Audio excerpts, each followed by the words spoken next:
But if you are a fitness guy and you want to bulk up straight away, oh, you got fat and you're not going to the gym no more. Like, I tell you what's not going to the gym no more, you, because I'm about to bury you 6 feet underground.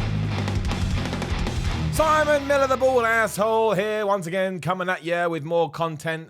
I don't even know what to say at the start of these anymore, because people like repetition, right? You like to tune on and hear, but then after a while it's like, what are we even doing? But I do appreciate you being here.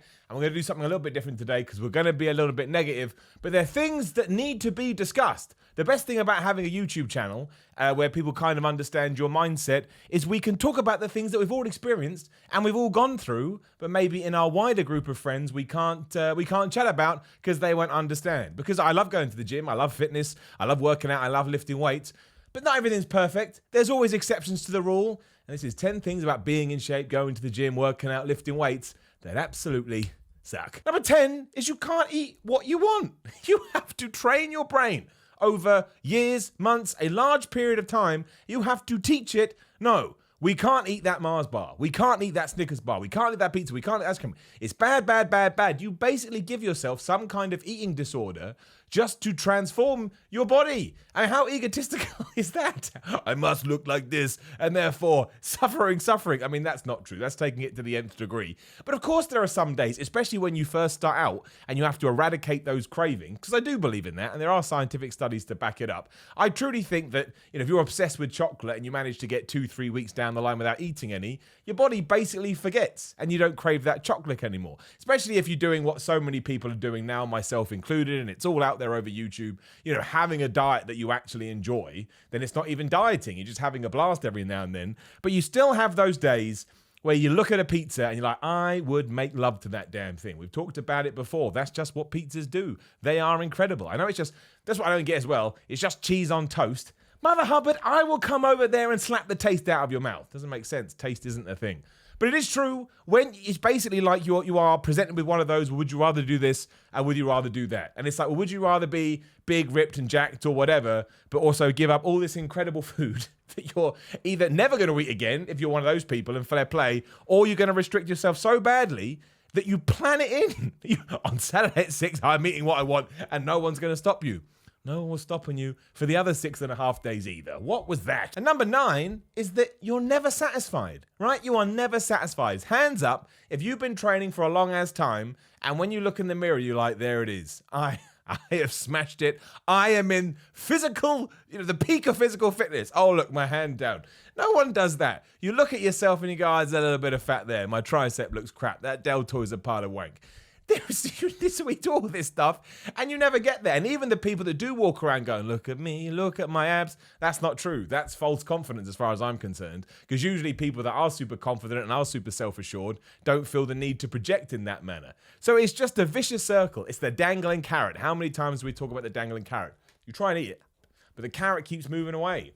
And some people in the fitness world will say, don't eat carrots, they're full of sugar. And that's just a whole path you never want to go down. I walked it. It's no fun. But yeah, so you're not eating what you want and you don't like how you look. So why are we even doing this crap? Number 8 is the other people that go to the gym. We've talked about gym bros before. The other, don't put their weights away. Don't put on any deodorant. Make a lot of noise. Try and lift 400 kilograms and do like, meh, the tiniest rep ever and go, oh, I did it. And you're like, slap the taste out their mouth again.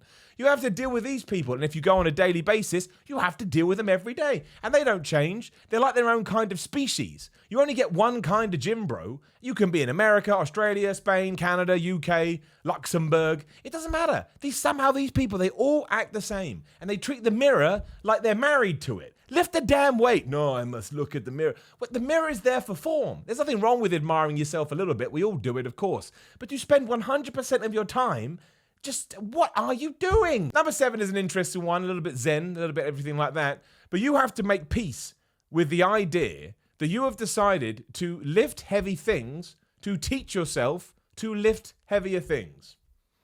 That's all the gym is.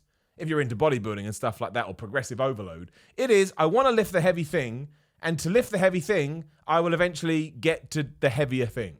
And when you break anything down like that, it's absolutely ridiculous. But when you do break it down, you're like, it's a strange thing to do. And where did it even start? I'm going to imagine it's probably something to do with cavemans, and they were lifting up rocks. Not a thing, but they were lifting up rocks and they were like, oh, sweet. Maybe they got a bit of bicep and they found that their action with the opposite sex was bad. Morons, not true at all. But it is fascinating. And sometimes I sit down, I love it, like I say, but I'm like, is there worth in this? And there is, because it makes me happy. But on a fundamental level, madness. Number 6 is you want to bulk up and put on some size. So you do. And then all your friends and family go, oh, you got fat. No one, it doesn't happen in any other walk of life. If anybody else puts on weight and they're not a gym bunny, they just get away with it, as they should. You shouldn't say things like this to people. But if you are a fitness guy and you want to bulk up, straight away, oh, you got fat. Are you not going to the gym no more? Like, I tell you what's not going to the gym no more, you, because I'm about to bury you 6 feet underground. I'm very mad when people do this stuff. But it's happened to me time and time again. Some people tickle your tummy and go, oh, it's like, you're tickling my tummy? And these aren't people that you're super familiar with. These are people that think I guess in a way it's like they think, I knew he wouldn't be able to carry on. And look, he's broke. He's like, no, I've made the conscious decision to put on some size. And then in a few months, I will embark on my cutting phase and I will get down. And then they fall asleep. So I cannot win here. And talking of that, number 5, you get ripped. And these same people call you skinny. The same people, oh, you stopped going to the gym because you look real thin. And look, some people just go thwomp and they whip off. What's that noise? It's not the noise of someone. Imagine you took clothes off, thwomp. You'd be like a Mario thing coming down.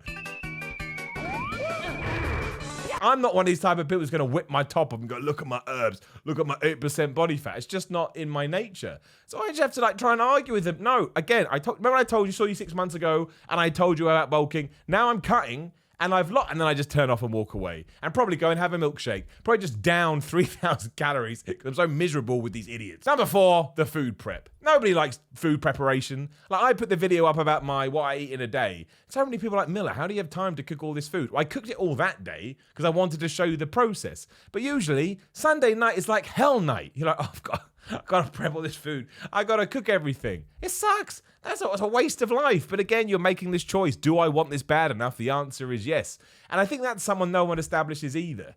You know, to get to any kind of physical peak is wrong, but any kind of fitness progression takes so much hard work and so much dedication. Even if you put on 2 pounds of muscle, that's incredible. You put on 2 pounds of muscle. And then you get jabronis going, oh, I'd like to look like you. Like you just woke up one day and went, thwomp again. It just does. There's so much effort that goes into it, and people that don't do it, they're never going to understand, and that's sad. And talking to those people, number 3, the people that don't really get it, really don't get it. Like, why are you drinking sand out of that shaker bottle, meaning whey protein, and you eat this many eggs a day, and you're taking this much protein, you eat 7 times a day. And I'm always like, wait a minute, wait. I respect anyone. I mean it from the bottom of my heart. You should live your life the way that you would want to live your life, as long as it's not affecting anybody else negatively. But why am I being dragged to the coals for trying to be healthy when you're smoking, drinking, going out to all times in the evening, and you're the cool one, and I'm the weird geek doing his little weights in the corner? That's not how this should work. I mean, it should all be on the same level playing field. No one should be better than anybody else because it's not true.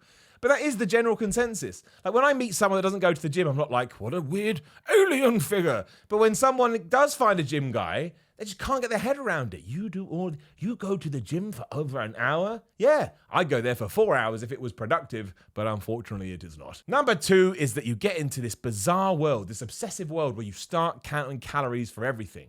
Like you'll go out on like a work meal or something and someone will feed you and sometimes you just have to do it. But in your head, just like a laser eye, you're like 35 calories, 45, like you're adding up your meal. And then you're eating it, going back to what we talked about before. And you're like, I don't want to do this. And your brain's just like guilt. It's like, I can't handle it. And you do it all the time. Like you're going to buy, I don't know, you're going to have a mini cheat, right? You think I'm going to have some breaded fish. I don't know, I'm just making stuff up. You go around looking at breaded fish. Well, that's 300 calories. That's 304 calories. That's got this, that's got that. And you're like, why am I arguing over 4 calories? But it's because I'm just obsessed with the world of calories. I get people in my life, and I'm not going to pretend I don't like it that I do, that will text me going, Miller, how many calories is this? When they're out and about, because they want to try and stay healthy. Again, I take it like a massive seal of honor, but that's what they think of me. Miller's a weirdo. He'll know how, and I always do. That's the bad thing. They're right. Number 1's a bit of an interesting one, and maybe it only pertains to me, but I've had it my whole life.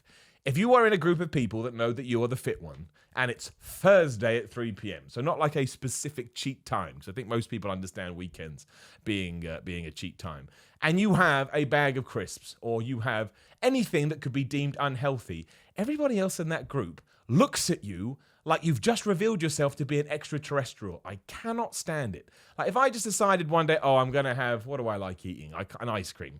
Yum, yum. I'm going to have an ice cream. And I go to eat that ice cream. Everyone goes, you having an ice cream? It's like, motherfucker, I'm allowed an ice cream. What are you talking about? Why can't I have, but it becomes a thing. It becomes a massive thing. And like, I have never made my lifting weights a thing. You made it a thing because it's the only thing you ever want to talk to me about. And I love it so much, I'm happy to have that discussion. But if I just want to have a mini, and it's very rare that I ever do it, but if I do want to have like a mini treat because I just fancy it or whatever, I don't have to have a reason. Maybe I just don't care for the next 25 minutes. Why do I have to go through this rigmarole? I mean, I don't work in an office anymore, but when I did, all the time, if I hadn't prepped my food or there'd been an issue, and I'd pop out and I bought a sandwich. I said, you having a sandwich? It's like, what? I haven't just assassinated the king. Like, that's how they was. You killed the king? No, I just had a fucking cheese sandwich. And that's it. 10 things about fitness that absolutely suck. All of them are true. I don't care. Even if you disagree in the comments, I will disagree with you. Like the video, share the video, smash the subscribe button, hit the bell, ding ding, got a Patreon. It's all in the description down there. Get in there, click the links, see if there's anything that takes your fancy, and I will see you soon.